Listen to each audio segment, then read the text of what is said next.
Given the debate, it's more of a catfight, really, over whether Edward Snowden should be called a whistleblower or a leaker. We're going to take a second look at a piece that we put together recently on journalism and language, a few terms in particular. Journalists are supposed to choose their words carefully, and most news organizations have books that spell out the do's and don'ts of terminology, what kind of language to use when dealing with contentious topics, what terms to avoid. Over the past few months, the world's largest news agency, the Associated Press, has made two significant changes to its style book. Out goes the term illegal to describe certain kinds of immigrants, and the AP also has new rules on how to use the word Islamist. The Listening Post's Marcela Pizarro now on changing terminology in the news business and the importance of words. Words can inform, but they can also inflame. The news business is a minefield of controversial terminology. And 2 months ago, the news agency The Associated Press called time on one phrase: illegal immigrants. The reason given: the word illegal should not be used to describe a person. Illegal, according to the AP, should only describe an action, such as living in a country illegally. It was a victory for Latino advocacy groups who have long said the term is offensive. The debate about immigration in the United States has changed dramatically. People have an appreciation for the value that immigrants, particularly Latino immigrants, have to the American economy, to American society.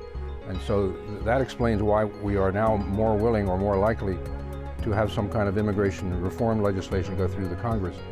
And the AP style book is often just a reflection of changing public attitudes about an issue or a cultural change in America. And so it's a catching up, if you will. After Illegal Immigrant was dropped from the AP style book, you saw the New York Times and now the Los Angeles Times following suit. And so this really shows the influence of that kind of change on the rest of print media. AP Style Guide is among the most influential in the news business. The agency provides wire services to thousands of news organizations. That's 1,400 print outlets in the US alone, and 5,000 broadcasters around the world. So when the AP makes a change, it matters, not just for the agency, but for all who subscribe to its services and adopt its language. 2 days after changing the way it describes undocumented immigrants, the AP announced it would be revising its use of the term Islamist. The stylebook entry now reads: an advocate or supporter of a political movement that favors reordering government and society in accordance with laws prescribed by Islam. Do not use as a synonym for Islamic fighters, militants, extremists, or radicals who may or may not be Islamists. What we're seeing post 9/11 and across our time in a globalizing planet is more sensitivity to what words mean and to the implications the terminology has.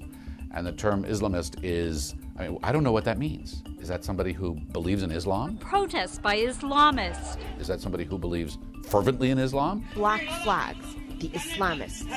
Is that an extremist? Is that a terrorist? And that's the problem with that term. This word doesn't make sense. It's almost a racist word. Just after 9/11, news organizations were already changing their use of language. Reuters issued an internal memo about the use of the word terrorist. The news agency ruled that the word was only to be used if accompanied by quotation marks.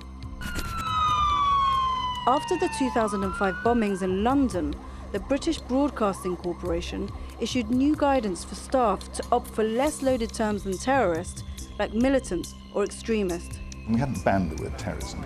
What we did say was it is much better to use the word that more correctly describes the activity that we're talking about. Bombers, gunmen, fighters, insurgents, whatever the term is, and only use the word terrorist as a last resort, except where it was quite obviously that the act was an act of terror, an act deliberately calculated to terrorize the population.